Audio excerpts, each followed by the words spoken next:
तो बच्चों कैसे हैं आप सब। मैं उम्मीद करता हूँ आप सब बहुत अच्छे होंगे, बहुत बढ़िया होंगे।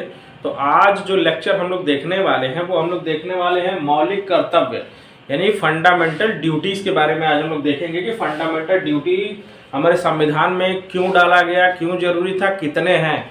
तो चलिए वीडियो को स्टार्ट करने से पहले सबसे पहले आप लोग सब्सक्राइब कर लीजिए ताकि ऐसा ही लेक्चर आपको मिलता रहे और इससे आपकी कंपटीशन की तैयारी मददगार साबित होता रहे। तो चलिए सब्सक्राइब कर लीजिए और सब्सक्राइब करने के बाद हम वीडियो को स्टार्ट करते हैं। तो हमारा जो आज का वीडियो है वो है मौलिक कर्तव्य यानी फंडामेंटल ड्यूटीज। हम लोगों ने नीति निर्देशक तत्व देख लिया था, मौलिक अधिकार देख लिया था, आज हम लोग इसको भी देखेंगे और इस लेक्चर को खत्म करेंगे। चलिए स्टार्ट करते हैं। तो मौलिक कर्तव्य हमारे संविधान में सरदार स्वर्ण सिंह समिति की अनुशंसा पर संविधान के 42वें संशोधन 1976 के द्वारा मौलिक कर्तव्य को संविधान में जोड़ा गया। इस लाइन से क्वेश्चन बनता है, ठीक है ना, ध्यान दीजिएगा, इस लाइन से क्वेश्चन बनता ही बनता है। किसकी अनुशंसा पर? तो स्वर्ण सिंह समिति की अनुशंसा पर। कब? संविधान के 42वें संशोधन के द्वारा। किस सन में? 1976 के द्वारा मौलिक कर्तव्यों को हमारे संविधान में क्या किया गया है? जोड़ा गया। इसे 3 क्वेश्चन बनता है, ध्यान दीजिएगा। चलिए अब आगे देखते हैं। हर एक लाइन इंपॉर्टेंट है, मैं बताता चलूंगा। चलिए नेक्स्ट लाइन जो देखते हैं वो है कि इसे रूस के संविधान से लिया गया है, ठीक है ना। इसे जो है हमारे संविधान में जो है रसिया के संविधान से ऐड किया गया है, ठीक है, यानी रसिया के संविधान में ये दिया गया था मौलिक कर्तव्य। चलिए इसे संविधान के भाग 4 क में अनुच्छेद 51 क में जोड़ा गया है, ठीक है ना। संविधान के भाग 4 क पूछता है, उसके बाद अनुच्छेद 51 क में इसको जोड़ा गया है। चलिए अब हम लोग मौलिक कर्तव्य की शुरुआत करते हैं कि मौलिक कर्तव्य कितने हैं। तो चलिए फर्स्ट मौलिक कर्तव्य हम देखते हैं। फर्स्ट पहला मौलिक कर्तव्य क्या है कि प्रत्येक नागरिक का यह कर्तव्य होगा कि वो संविधान का क्या करे? पालन करे, ठीक है ना। उस नागरिक का यह कर्तव्य होगा कि वो संविधान का पालन करे। देश में रहना है तो पालन तो करना ही पड़ेगा क्योंकि वो सर्वोच्च बुक है। उसके आदर्शों, संस्थाओं, राष्ट्रध्वज और राष्ट्रगान का क्या करे? आदर करे। जो हमारे ये धरोहर हैं, इन धरोहरों का क्या करना है? हमें सम्मान करना है। कहीं सड़क वगैरह पे गिरे तो तुरंत हमको क्या करना है? उसको उठा लेना है, इसका मिसयूज नहीं होना है, ठीक है ना। चलिए सेकंड देखते हैं कि स्वतंत्रता के लिए हमारे राष्ट्रीय आंदोलन को प्रेरित करने वाले उच्च आदर्शों को हृदय में क्या करना है? संजोए रखना है। जो स्वतंत्रता के लिए हमारे राष्ट्रीय आंदोलन किए गए, जितने भी हमारे स्वतंत्रता सेनानी थे जिन्होंने देश को आजाद कराने के लिए कुर्बानियां दी, उनको प्रेरित करने वाले जो उच्च आदर्श हैं, जो हाई थॉट्स हैं, उनको क्या करना है? उसको हृदय में संजोए रखना है, उसका रिस्पेक्ट करना है, सम्मान देना है। यह हमें दूसरा मौलिक कर्तव्य कहता है, ठीक है ना। चलिए तीसरा देखते हैं। तीसरा मौलिक कर्तव्य क्या है कि भारत की प्रभुता, एकता, अखंडता की रक्षा करें और उसे अक्षुण्ण बनाए रखें। जो भारत में हमारी एकता है, प्रभुता है, ब्रदरहुड है, जो बंधुता है, उसको हमें संजोए रखना है क्योंकि हमें देश का विकास करना है। बड़ी मेहनत के साथ देश को आज़ाद किया गया था, ठीक है ना। बहुत सारे स्वतंत्रता सेनानियों ने अपने जान की आहुति दे दी इस चीज़ को आज़ाद कराने के लिए, तो हम इसको एकता को संजोए रखना है, ठीक है। चलिए नेक्स्ट देखते हैं।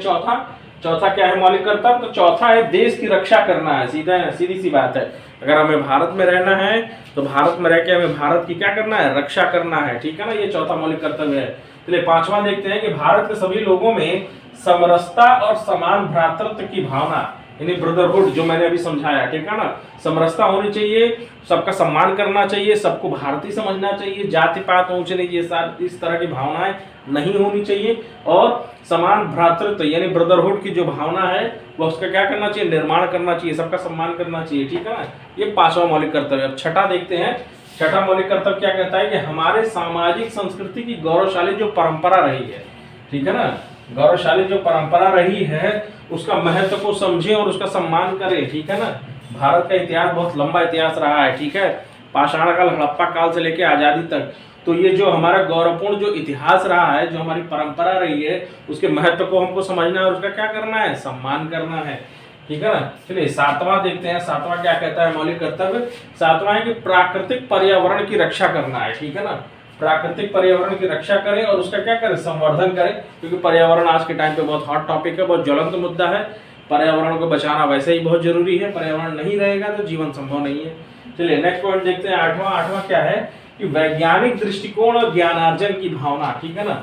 साइंटिफिक अप्रोच होना चाहिए और नॉलेज लेने की जो भावना है, ठीक है ना, इसका विकास करना चाहिए, क्योंकि आने वाला फ्यूचर जो है वो साइंस बेस्ड होने वाला है। तो जिसका साइंस स्ट्रांग रहेगा, यानी जिस कंट्री की टेक्नोलॉजी स्ट्रांग रहेगी, वो कंट्री एडवांस रहेगी, ठीक है ना, वो कंट्री दूसरों पर निर्भर नहीं रहेगी। चलिए, ये 8वां हमारा मौलिक कर्तव्य था। 9वां मौलिक कर्तव्य देखते हैं। 9वां मौलिक कर्तव्य है कि सार्वजनिक संपत्ति को सुरक्षित रखें। जो भी हमारी गवर्नमेंट या सरकारी संपत्ति है उसको क्या करना है, हमको सुरक्षित रखना है, उसको गंदा नहीं करना। जैसे हमारे पार्क हो गया, भारतीय रेलवे हो गया, इस तरह की जो जो पब्लिक प्लेसेस हैं उन सब की क्या करना है, सुरक्षा करनी है, उसको गंदा नहीं करना है, ठीक है ना, ताकि इससे सबका विकास हो सके, सब जो है इसको बराबर यूज कर सके।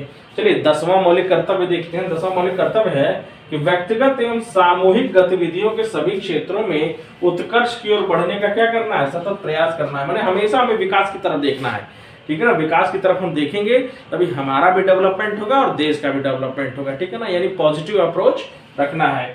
चलिए 11वां हम देखते हैं। 11वां क्या है हमारा मौलिक कर्तव्य, तो माता पिता या संरक्षक द्वारा 6 से 14 वर्ष के बच्चों हेतु प्राथमिक शिक्षा प्रदान करना, ठीक है ना। प्राथमिक शिक्षा हमारा पता है मौलिक अधिकार भी हो चुका है, नीति निर्देशक तत्वों में भी दिया गया है और मौलिक कर्तव्य में भी दिया गया, क्योंकि एजुकेशन बहुत इंपॉर्टेंट है। तो माता पिता या संरक्षक द्वारा 6 से 14 वर्ष के बच्चों के हेतु प्राथमिक शिक्षा जो प्राप्त करना, ठीक है ना, और इसको दिया गया था हमारे संविधान में 46वें संविधान संशोधन के द्वारा, ठीक है ना बच्चों। तो इस प्रकार बच्चों ये सारा का सारा जो है आप देख लीजिए 11 मौलिक कर्तव्य है, और स्टार्टिंग की ये जो 4-5 पॉइंट है ये बहुत इंपॉर्टेंट है, इसको देख लीजिएगा। इससे क्वेश्चन आता ही आता है, किस भाग से है, कहाँ से लिया गया है, किसकी अनुशंसा पे ये सारी बातें आई है। तो चलिए जाने से पहले चैनल को सब्सक्राइब कर लीजिए, वीडियो को लाइक करिए, शेयर करिए। देखने के लिए बहुत बहुत धन्यवाद। इसी के साथ नमस्कार।